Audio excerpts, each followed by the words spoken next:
emitting. That's how the system works. So it doesn't make any sense. Richard, jump in here. You are the expert in this space. Thank you very much for having me, and accept greetings from the United Nations Environment Program. Accept greetings from our executive director, who's currently at the COP15 in Montreal for UN Biodiversity Conference. The discussion is quite very interesting. Let me start with this point. The context of Africa cannot be discussed the same way other regions in the world are discussed. Why? Africa's context is an informal context, and that have an advantage to it to an extent. So the informality of the continent when it comes to just transition need to take center stage. 84% of the entire continent that don't have access to electricity is in rural areas. That then means when we talk about just transition in this aspect, and I think Ahona put it very nicely, it's about justice, but I'll add three aspects. It's about equity, it's about socio-economic inclusivity, and it's also about competitive economic growth. What does that mean? It means the discussion around gas, the discussion around carbon, the discussion cannot miss the fact need access to electricity, and that electricity needs to be upgraded. They need access to clean cooking, but that clean cooking needs to also be about solutions that can actually be turned into opportunities, tapping into the informal sector and young people. And this means focusing on low-hanging fruits, like turning agricultural waste into fuel briquettes that can tap into the 20 billion charcoal market. This is something that is happening, but it's not happening at scale. How can we incentivize financial institutions, but more importantly, looking at what is accessible to the informal sector, in this case, communal cooperatives. Where I come from in Cameroon, we call them Jangis. In East Africa, they call them Chamas and have different names across the continent. But this is not taking center stage in this discussion. The second aspect that I think is very, very important, you can only leverage from a position of strength, and Africa's strength is her youth. But the discussion sometimes bring in youth as a footnote rather than a head note. Youth are not anybody's name, but it's an age group.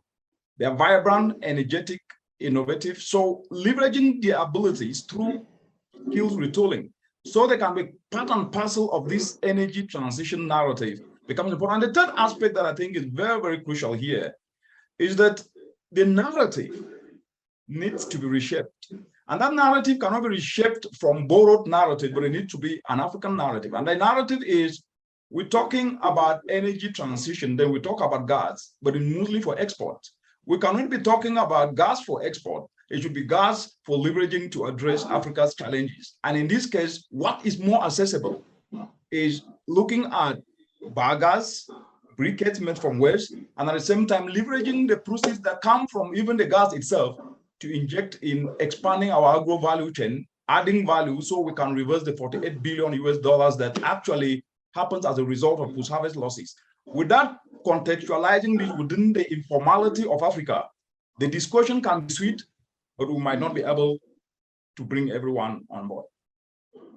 Over. Richard, I like the fact that you bring in the youth, and further that you talk to the fact that the narrative has to change. But I would go one step further than that and say the narrative has changed. We have the answers. We know what the solutions are. It's really now about the implementation.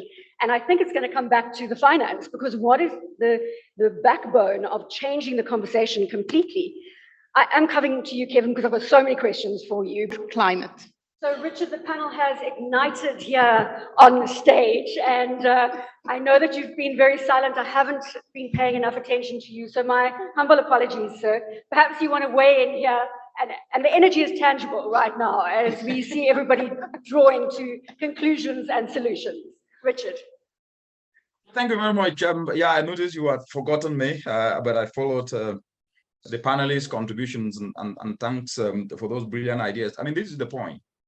Thank you very much for giving me the opportunity again. What I was saying was that if you tell a hungry child that you gave him or her food yesterday, that means nothing to that child at the moment because that child is hungry. The discussion we are having is very important and very brilliant ideas coming out. But at the end of the day, I think grounding this on the informality of the continent, like I said earlier, is important. Access to electricity is not enough. That mother needs to be able to buy the light bulb when it's blown off. She needs to add value to her food. And when we discuss this aspect, the accessibility of how they can be able to add value to what is being produced becomes important. Because one of the aspects of equity and socioeconomic viability is about putting food on the table and more money in more pockets. And this can only happen when we leverage on accessible structures. The second aspect that I want to bring in here, which I think is very, very important, is that if you ask a seller to sell you something, that seller is going to tell you what you are going to get when you buy it. It comes to the nationally determined contributions for the African continent today. Yes, brilliant, amazing. The first continent to ratify higher than any other region in the world. Important, need to applaud that. But at the end of the day, 72% of these nationally determined contributions have not been turned into investment plans. And I think that is really to transition. We need investors. And I think that Kevin did put it very nicely. Of course, we need private sector investment, but at the same time, we need to develop de-risking tools. But those de-risking tools cannot only focus on big banks. We need to start tapping into these local accessible cooperatives. And I will keep talking about this because we will leave the bottom as it's currently now and only empower the top. Then we'll leave a gap at the middle. And that is not going to address Africa's challenges. I think the last aspect is we are discussing finance here, and when you look at the informal sector, the credit opportunities that can be tapped from there is 300 billion. That's almost 10 times the amount of money that Africa needs yearly between now and 2030 to build adaptive resilience. What does this mean? The reason why this is not being tapped is because of high perceived risk. Our focus in the continent today, with the little resources that we have, should be to de-risk the financial institutions that are yet accessible to this informal sector. And I'm saying this because this is not part of the mainstream narrative when it comes to finance in the continent. It is not part of the narrative when it comes to just transition in the continent. And if we do not tell this to be part and parcel of it, this discussion might be sweet, but tomorrow the hungry child will still be hungry. Thank you. Great. We're going to move Richard Munang. The floor is yours, sir. We've got 5 minutes across 6 panelists for concluding remarks. Take it away. Thank you very much. My concluding remarks, starting point one is that the just energy transition is a global narrative.